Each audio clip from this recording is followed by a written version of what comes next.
Today I'm going to make the creamiest, cheesiest scalloped potatoes.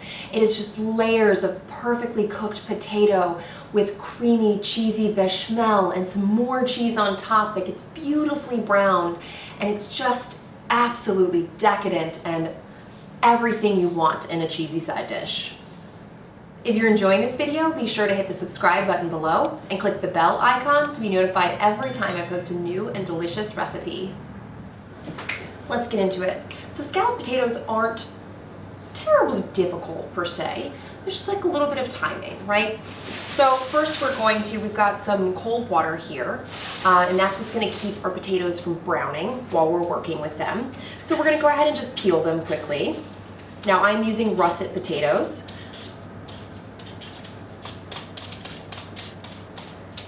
And then just drop them in the water as you go. That's it.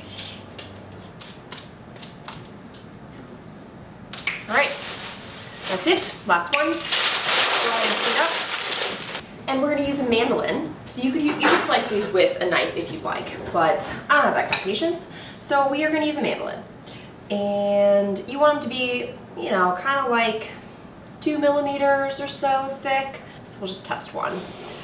I'm just gonna do it straight back into the water that they are in already because I don't, just no need to dirty another dish. Just go ahead and kind of test those and make sure that they are the right thickness.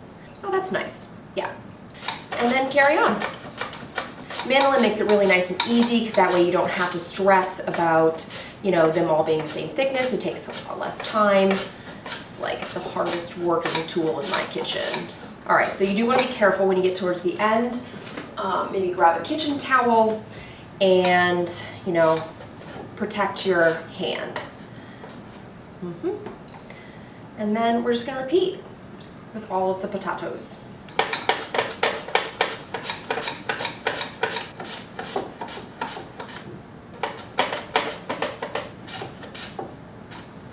That's it. So just go ahead and make sure they're all submerged. And then we'll prepare the bechamel or the filling, basically, the cheesy filling. All right, so I have everything prepared already, measured out, and by everything I mean the 3 things that I need. I have butter, which I'm gonna melt right now on the stove. And then I have, I don't have flour. Let's do that. We need 6 tablespoons.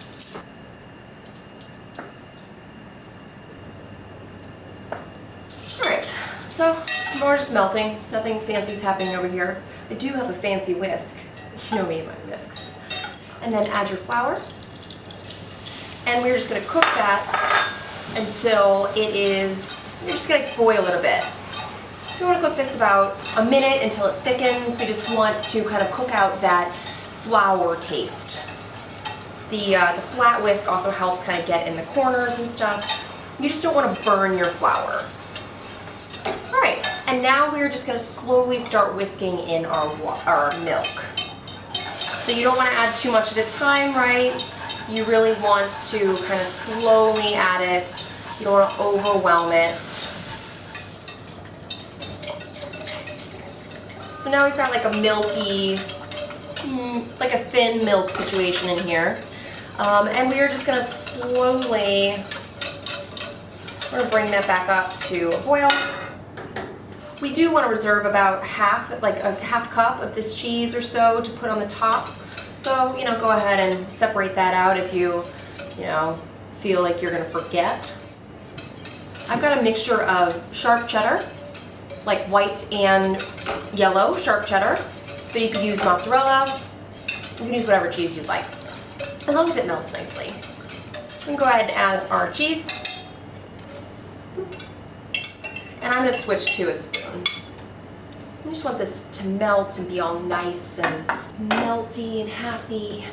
Now when you add your cheese, if it thickens up a little bit too much, then you can add a bit more milk to loosen it if you need. You can see how it's a nice thick consistency and like pretty much all the cheese is melted. I'm going to wait for those last few remaining bits to melt before I'm done, but it's a nice loose but still viscous consistency. So, that's kind of what you want. You don't want it to be too thin or too thick so that it's all like a chunk. You don't want that. So now it's perfect. There's no visible bits. So I'm gonna go ahead and take that off. Basically, we have the base of a mac and cheese, and I want mac and cheese now, just saying. All right, so go ahead and taste it. Because different cheeses, if you choose different cheeses have different levels of salt, so you don't want to, season too early and then have a salty mix here.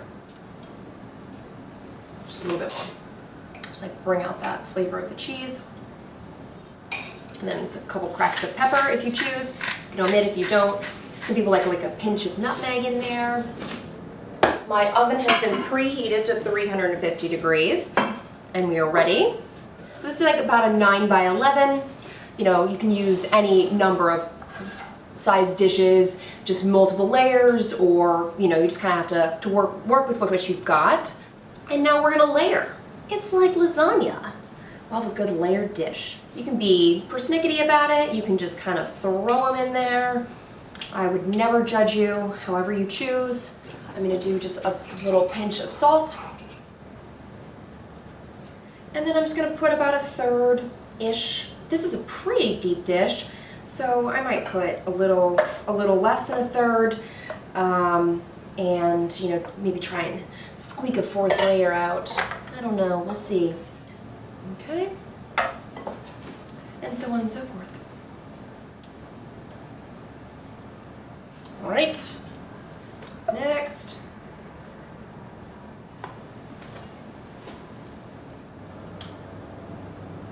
Don't forget a touch of salt between the layers. And then myself a spatula to get all of this cheesy goodness out of here. And then just get the rest of it on top. Oh, goodness. Spread that out. So just go ahead and put the rest of the cheese on the top. And then I have a lid for my pot, but if you do not, then you can just spray the bottom of a aluminum foil so that the cheese doesn't stick to it, because we want all the cheese in the dish, because just in case there wasn't enough. And then, you would cover it and bake it. So we're gonna bake this covered for probably close to 30, possibly 40, because I've got the 4 layers, the extra bonus layer, if you will.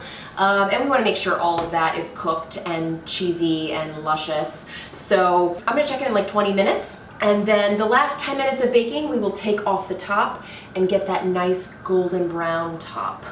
Ba-da! 350, in she goes. Ugh. She's hefty. And we're finally out. So this has been cooking about 2 hours, mostly because it's 4 layers thick and my potatoes were just like a little on the fat side. And so I just wanted to make sure that they were super duper soft when I put the cake tester or even a paring knife in there. And then I just took the top off for the last, probably about 20 minutes of roasting to get that nice golden brown top. And oh, if you could smell the cheese right now, it's like, I just want to dive into this. But we should probably let it cool for just a minute because it's gonna be piping hot. Piping hot. Oh man, I am so excited. Yes. It's time to try. The cheese aroma, like I can't even anymore. Whew, I can't wait any longer. Give myself a nice healthy slice over here. Just like a really generous one. I sliced all those potatoes, right? Oh my goodness. Do you see what's happening here? The layers, the creaminess, the brown cheese on top, and like these extra burnt edges, which I just want to just like go around and pick them all off and eat them. It is time to dig in. Get myself a nice cheesy bite. Mmm. The potatoes are perfectly cooked. Everything is perfectly seasoned together. It is cheesy and creamy and just so decadent. Oh my goodness gracious, like the browning on top, and like maybe I'm just gonna take that whole little piece right there with the crispy bit. Maybe I will. These are some scalloped potatoes. Yes.